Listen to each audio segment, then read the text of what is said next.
అందరికీ నమస్తే. Welcome to Telugu వెలుగు ఛానల్. ముందుగా నా channel subscribers, viewers and followers అందరికీ కూడా ఆంగ్ల నూతన సంవత్సర శుభాకాంక్షలు. ఈ ఇయర్లో నేను పెడుతున్న ఫస్ట్ వీడియో ఇదేనండి.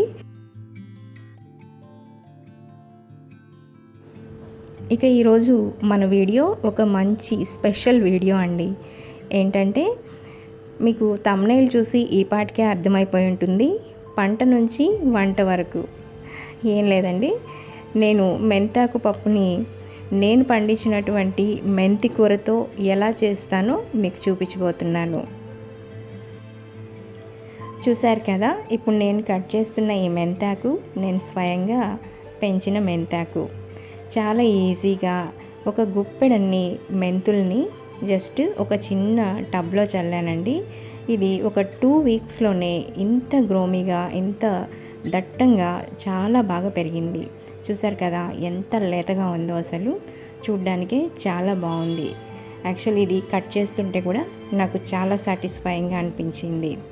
సో మీరు కూడా ఇలాంటి చిన్న చిన్న ఆనందాలని పొందాలని నేను కోరుకుంటున్నాను. ఇక ఈ మెంతాకులో ఉన్న పోషక విలువలు ఏంటంటే ఇది ఫుల్గా ఐరన్ కంటెంట్ కలిగి ఉంటుందండి.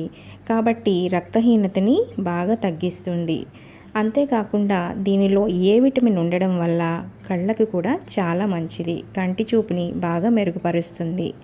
డయాబెటిక్ పేషెంట్స్ అయితే మెంతుల్ని డైరెక్ట్గా తీసుకుంటూ ఉంటారు. అలాంటి వారు ఆకుకూరను కూడా, అంటే మెంతాకును కూడా వారానికి 2-3 సార్లు ఆహారంలో భాగంగా చేసుకుంటే మంచి ఫలితాలు ఉంటాయి. షుగర్ లెవెల్స్ అనేవి కంట్రోల్లో ఉంటాయి. సో చూసారు కదా, నేను ఈ మెంతాకునంతా ఈ విధంగా కట్ చేసేస్తున్నాను. చాలా అంటే ఒకరోజు కర్రీ చేసుకోవడానికి సరిపడినంత నాకు వచ్చేసింది. ఇప్పుడు ఒక చిన్న టబ్ చూపిస్తాను చూడండి. ఇంతే, ఈ చిన్న దీంట్లోనే నేను ఈ మెంతులు అనేవి చల్లాను. దానికి నాకు ఇంత మెంతాకు అనేది వచ్చింది. ఇది ఒక రోజు కర్రీకి కరెక్ట్గా సరిపోతుంది. ఇక ఎందుకు ఆలస్యం, మనము దీంతో మెంతాకు పప్పుని ఎలా చేయాలో చూసేద్దాం. కావలసిన పదార్థాలు ఒకసారి చూసేద్దాం. నేను ఇక్కడ ఒక గ్లాస్తో కందిపప్పును తీసుకున్నాను. ఇది అప్రాక్సిమేట్గా 100 గ్రాముల వరకు ఉంటుంది. ఈ కందిపప్పుని 2 సార్లు మంచినీళ్ళతో కడుక్కొని ఒక గ్లాస్ వాటర్ పోసి నానబెట్టుకోవాలి. టైం లేదు, అప్పటికప్పుడే చేసేసుకోవాలి అనుకునే వాళ్ళు అప్పటికప్పుడే కూడా మనం వంట చేసేసుకోవచ్చు, నో ప్రాబ్లం. సో ఆ కందిపప్పే కాకుండా పెసరపప్పుతో కూడా ఈ మెంతాకు పప్పుని చేసుకోవచ్చు, చాలా బాగుంటుంది. సో కడగడం అయిపోయింది. దీనిలో నీళ్లు పోసి పక్కన పెడుతున్నాను. ఇప్పుడు దీంట్లో కావాల్సిన ఆనియన్స్, ఒక మీడియం సైజ్ ఆనియన్ తీసుకున్నాను. తర్వాత 2 మీడియం సైజు టొమాటోస్ తీసుకున్నాను. ఒక 7-8 పచ్చిమిర్చి తీసుకున్నాను. ఇవి కారం మీడియంగా ఉన్నాయండి. కారం ఎక్కువ ఉంటే మీరు చూసి వేసుకోండి.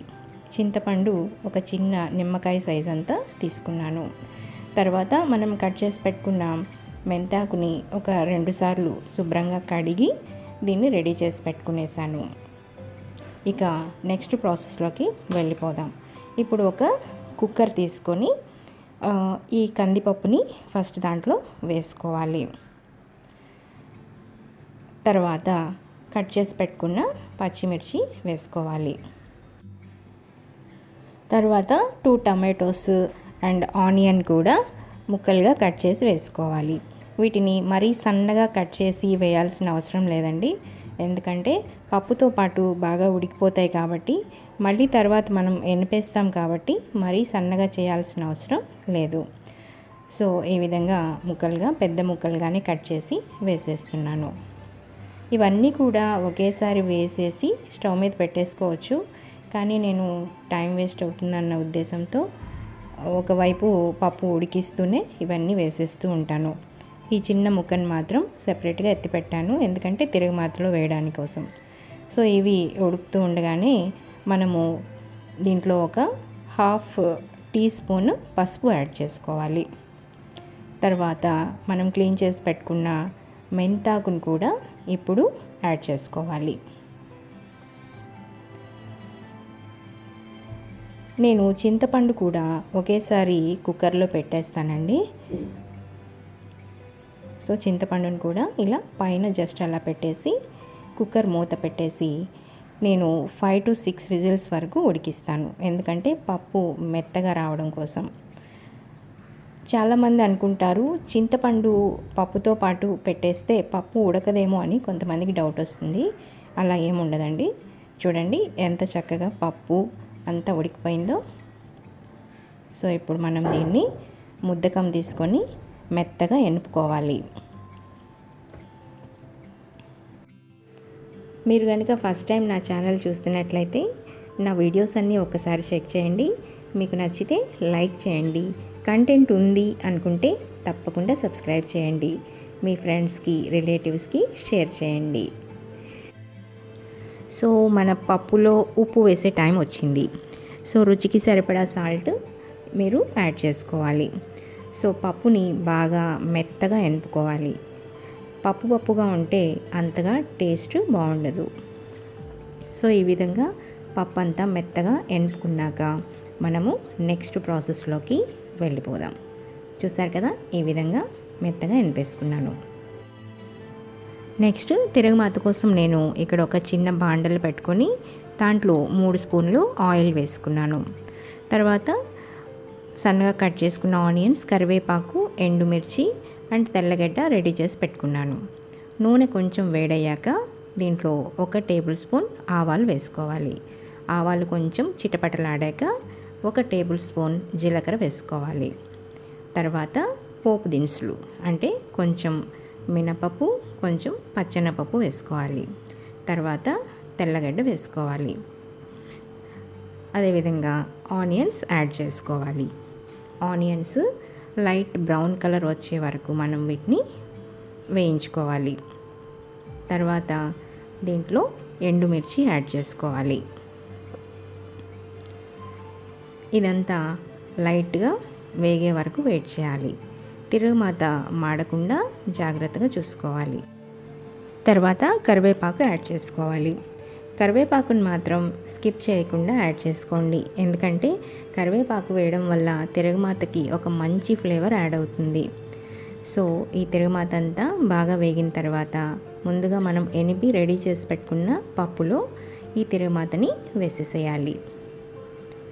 అంతే అండి, ఎంతో రుచికరమైన ఆరోగ్యకరమైనటువంటి మెంతాకు పప్పు ఇట్టే రెడీ అయిపోయింది.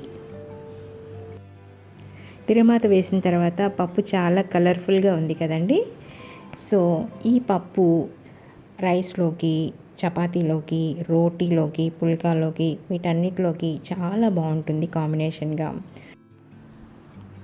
మీరు కనుక రైస్లోకి ప్రిఫర్ చేస్తూ ఉంటే ఈ మెంతాకు పప్పులోకి సైడ్ డిష్గా పందిరి చిక్కుడు తాలింపు, అరటికాయ తాలింపు ఇలాంటివి చాలా సూపర్గా ఉంటాయి.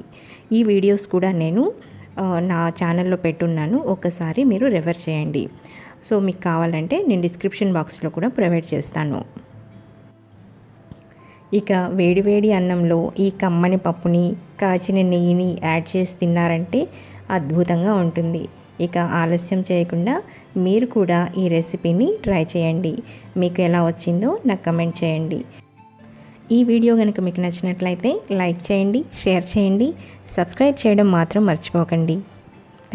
థ్యాంక్స్ ఫర్ వాచింగ్ తెలుగు వెలుగు.